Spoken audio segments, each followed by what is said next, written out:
घेर लो हरामजादों को। शंकर की दरिंदगी से भरपूर आवाज जंगल में गूंजी। कोई बचकर न जाए, कोई नहीं। मुझे इर्द गिर्द कुछ फासले पर लालटेन और टॉर्चें चमकती हुई दिखाई दी। शंकर ने वही किया जो इस जैसे घात दुश्मन को करना चाहिए था। तन्हा मेरे पीछे आने के बजाय वो एक मुसल्ला जत्था लेकर आया था। इनमें से चंद एक जख्मी या हलाक भी हो जाते तो हम बचकर नहीं जा सकते थे। मेरे कयास के मुताबिक वो कम से कम 20 अफराद थे और नीम दायरे में फैलकर हमारी तरफ बढ़ रहे थे। वो कोई मामूली लोग नहीं थे। इनमें से हर एक पुख्ता कार मुजरिम और मफरूर था और शबो रोज़ बारूद की बू सूंघते थे और किसी शख्स को मार देना इनके लिए मक्खी मच्छर मसलने के बराबर था। मौत के हरकारों को खुद से फासले पर रखने के लिए मैंने घूम कर 2-3 फायर किए और अपनी रफ्तार तेज़ कर दी। समाज शिकन धमाकों ने बच्चे को सहमा के रख दिया था। वो किसी ठिठरे बलूंगड़े की तरह मेरे बगल में घुसता चला जा रहा था। मैंने हिसाब जोड़ा। मेरे पास अब 8 गोलियां थीं। 8 गोलियां जिनसे 4 जानों की हिफाजत करनी थी। फी जान 2 गोलियां। बड़ा कमज़ोर दिफा था ये।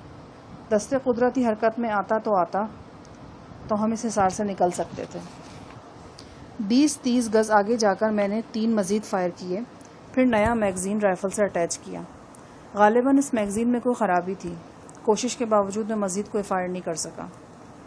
राइफल अब मेरे हाथ में लाठी से ज़्यादा कदर नहीं रखती थी। इस लाठी से मैं कितनों का सर फाड़ सकता था। एक अजब तरह की झंझलाहट मुझ पर तारी होती चली गई। घेरा तंग होता जा रहा था।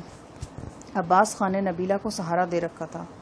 भागते भागते अचानक इसका पांव रिपटा और वो मेरे सामने लुढ़क कर 20-25 फुट गहरी खाई में जा गिरा। मैंने इसका सर किसी पत्थर से टकराने और दर्दनाक चीख बुलंद होने की आवाज़ें सुनी। अगर अब्बास खान जान से नहीं गया था तो शदीद ज़ख्मी ज़रूर हो चुका था, मगर हम इसे रुककर देख भी नहीं सकते थे। कभी ऐसा भी होता है कि लड़खड़ाने वाला संभला रहता है और सहारा देने वाला ढह जाता है। जिस शख्स ने अब तक बड़ी कोशिश से नबीला को सहारा दिए रखा था वो खुद ढह गया था। मैंने राइफल बाएं हाथ में लेकर नबीला की कलाई थामी और इसे खींचता हुआ आगे बढ़ने लगा। मैंने चंद हफ्ते पहले कहाँ सोचा था कि मालिक मोहम्मद से जिस इंग्लिश मीडियम स्कूल की उस्तानी का माजरा सुन रहा हूँ वो कुछ अरसे बाद ज़ोमुश्त के एक ठिठरे हुए जंगल में बरहना सरो बरहना पा मेरे साथ भाग रही होगी। ऐसे कि हमारे चारों तरफ शोरों का रक़्स होगा और खौफनाक ललकारे होंगे। भागो नबीला, तेज़ भागो, मैंने इसे बेरहमी से खींचते हुए कहा। मेरी निगाह 20-30 गज दूर एक कटी फटी सतह पर थी। यहाँ मिर्ज़ई के ऊंचे पौधे थे और कोता कद झाड़ियाँ दूर तक फैली हुई थीं। मैं जानता था ये झाड़ियाँ कांटों से लैस होती हैं, लेकिन कुदरत भी मौत दिखाकर बुखार पर राज़ी करती है। इन कांटों की चुभन अब हमारे लिए महाव्रतन कांटे की तकलीफ़ थी। अव्वलीन मकसद ये था कि अंधेरे में सनसनाने वाले पिघले शीशे से कैसे बचा जाए। वो जा रहे हैं। अचानक नशेब से शंकर की ललकारती हुई आवाज़ उभरी। इसके साथ ही हमारे कदमों में चिंगारियां बिखर गईं। हम गिरते संभलते झाड़ियों की तरफ लपके। मेरी निगाह एक शय पर पड़ी और आंखें चमक उठी। मैंने आंखें सुकेड़ कर देखा। हाँ, ये जीप ही थी, बल्कि 2 जीपें थीं। वो नाहमवार जगह पर बेढंगे तरीके से खड़ी थी। मैंने पहचान लिया, ये वही जीपें थीं जिन पर हम ढोकी तालाब के पड़ाव तक पहुंचे थे। शिकार पार्टी पर काबू पाने के बाद ये लोग दोनों गाड़ियां भी जैसे तैसे यहाँ तक ले आए थे।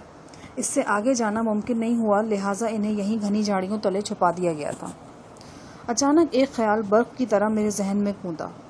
वक्ते रुखसत हमने एक जीप की नशिश तले चोर खाने में 2 सब मशीन गने और इनके सैकड़ों राउंड रखे थे।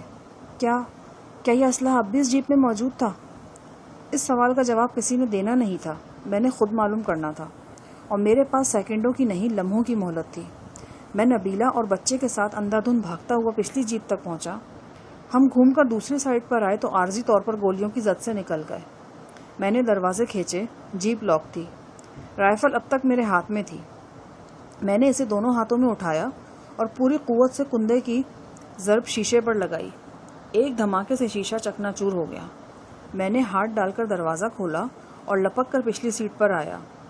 करीब से ही कहीं शंकर की पाटदार आवाज़ उभरी। गाड़ी की तरफ गए हैं। एक दूसरी आवाज़ आई। अगली गाड़ी की तरफ हैं। तीसरी आवाज़ आई। نہیں پچھلی گاڑی ہے، ڈھونڈ دو لونڈی کے بچوں کو، شنکر پھنکارا۔ ٹن ٹن کی آواز کے ساتھ جیپ کی باڈی لرز اٹھی۔ درجنوں گولیوں نے آہنی چادر میں سوراخ کر دیے تھے۔ نبیلہ اور بچہ اگلے ٹائر سے چمٹے چیخ رہے تھے۔ میں نے نشست اٹھا کر دیوانہ وار تاریک خلا میں ہاتھ چلایا۔ میری انگلیاں شفاف سرد لوہے سے ٹکرائیں، لوہا جو سب مشین گن تھا، لوہا جو موت تھا۔